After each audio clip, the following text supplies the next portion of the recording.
Hi guys, welcome back to my channel. I am Crew Culture. Welcome if you're new here. I'm happy to have you.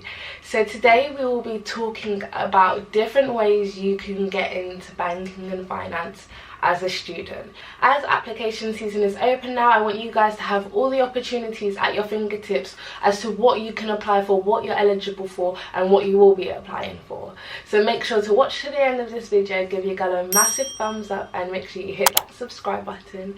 I'll be doing this video in chronological order, so feel free to skip through to whatever applies to you. An apprenticeship is aimed at training the new generation in a profession. There are tons of banking and finance apprenticeships out there nowadays. From investment banks to the big four, you can find something in there that would have an apprenticeship that could cater to what you want to achieve. Especially nowadays with apprenticeships, they do also come along with degrees, and that can make an apprenticeship anywhere between 3 to 5 years long. I know a few people that do apprenticeships and have a qualification alongside of that. So for example, training to do the ACA along with their apprenticeship, which is absolutely fantastic, I think, because the opportunity allows you to get a qualification that the firm sponsors you for. So that means you don't have to pay a dime or a cent towards getting this qualification. Along with the degree, you don't have to pay to get your degree. So you have no costs, you have no debts essentially, and you're getting paid for that time as well that you're giving to the firm to do the work.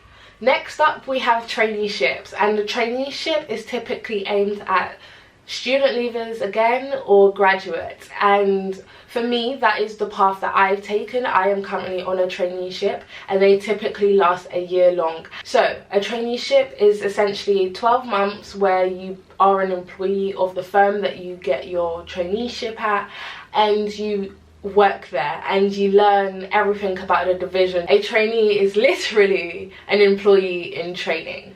Spring weeks. Spring weeks are commonly known as the easiest way of getting your foot in the door in the banking and finance industry. This is because they don't actually expect much from you.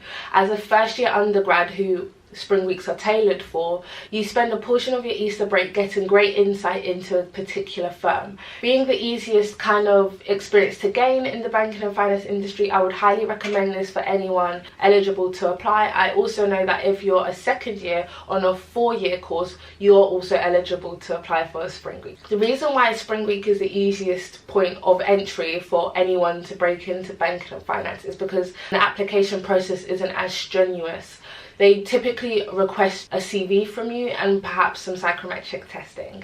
And what's great is that I already have a video up on my channel how you can create a fantastic banking and finance CV. So make sure you check that out. If you want to know all the juicy tips and tricks on how I broke into the industry with a bulletproof CV, that should sort you out for sure. Internships. Internships are particularly aimed at penultimate year students.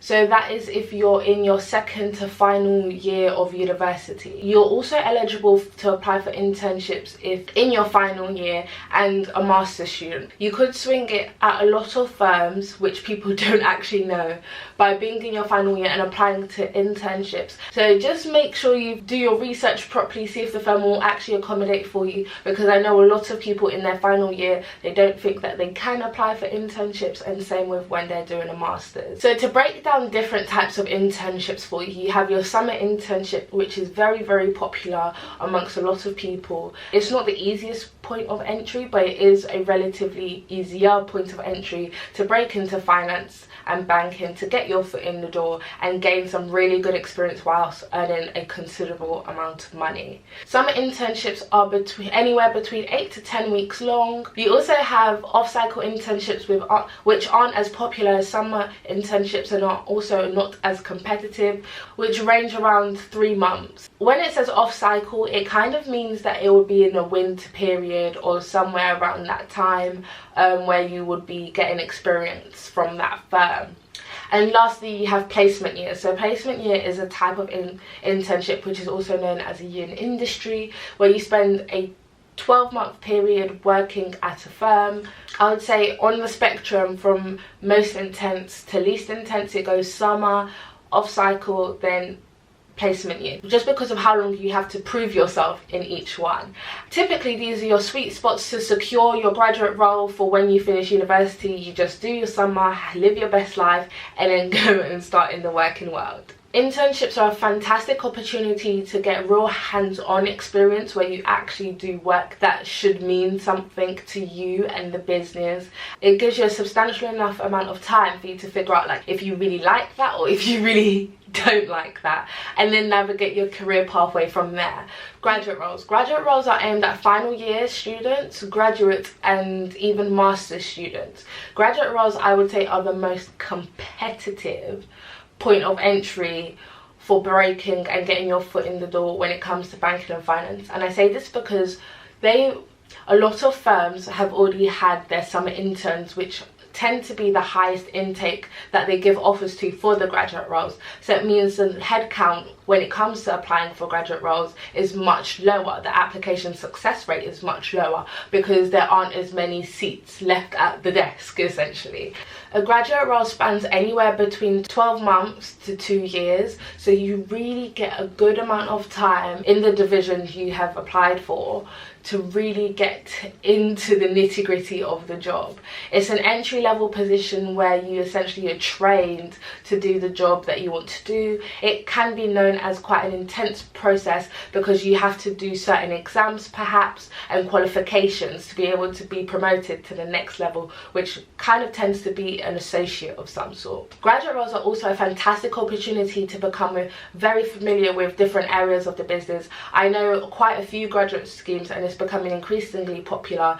You get rotated around the business, and for example, if you work in software engineering, you could be a software engineer in the risk team, in the investment banking team, and so on and so forth. And sometimes they even actually allow you to pick your rotations, which I feel like is great, especially if you know what you want to do but you don't exactly know where you want to do it.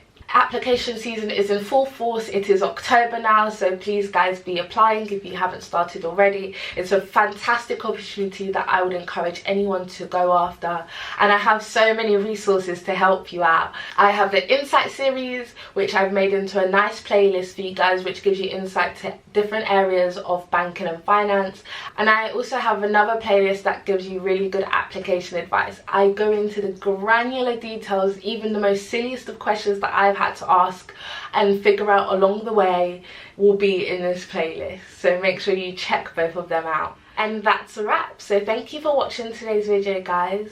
Make sure to smash that subscribe button, give your girl a massive thumbs up, and I will catch you in the next one. Bye.